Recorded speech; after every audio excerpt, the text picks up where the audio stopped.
Football প্রেমীরা প্রস্তুত হন, আবারও মাঠে ফিরছে ব্রাজিল, আর উত্তেজনা ইতিমধ্যেই তুঙ্গে।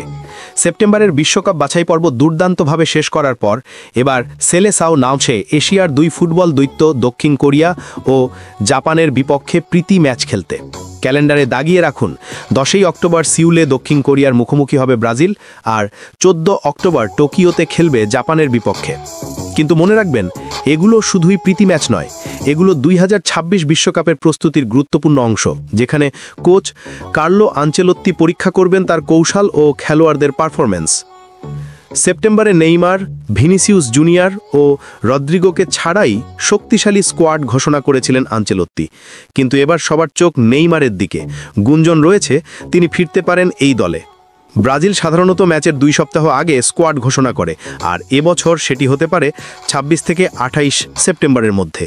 ইতোমধ্যেই ব্রাজিলিয়ান গণমাধ্যমে চলছে জোর আলোচনা, আর ভক্তরাও অধীর আগ্রহে অপেক্ষা করছে অফিসিয়াল ঘোষণার জন্য।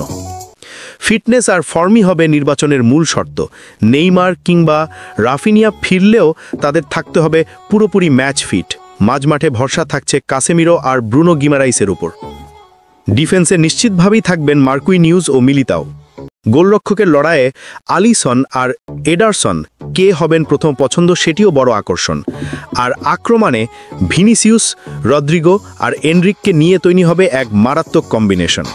সিউল আর টোকিও ইতিমধ্যেই সাজছে ব্রাজিলের জন্য। স্টেডিয়াম ভরবে দর্শকে, তৈরি হবে বিদ্যুৎময় পরিবেশ।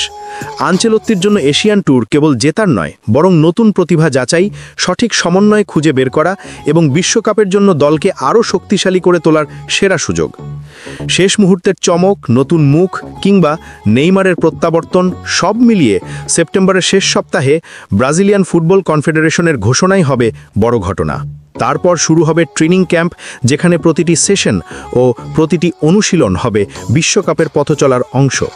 অক্টোবরের এই সফর হবে এক উৎসব। সিউলের প্রাণবন্ত রাস্তা থেকে টোকিওর জমজমাট স্টেডিয়াম, সর্বত্রই ব্রাজিল ছড়াবে তাদের আক্রমণাত্মক ফুটবল, টেকনিক্যাল নৈপুণ্য আর আবেগ। ভক্তদের জন্য এটি শুধু খেলা নয়, বরং এক অভিজ্ঞতা যা দেবে 2026 বিশ্বকাপের আগাম ঝলক। তাই মনে রাখবেন, 26 থেকে 28 সেপ্টেম্বরের মধ্যে আসছে সেই বহুল প্রতীক্ষিত স্কোয়াড ঘোষণা। নেইমারের ফেরা হোক বা নতুন তারকার উত্থান, এই ঘোষণাই তৈরি করবে অক্টোবর সফরের আসল মঞ্চ। আর মাঠে নামার সঙ্গে সঙ্গে বিশ্বকে আবার মনে করিয়ে দেবে ব্রাজিল কেন এখনও ফুটবলের পরাশক্তি।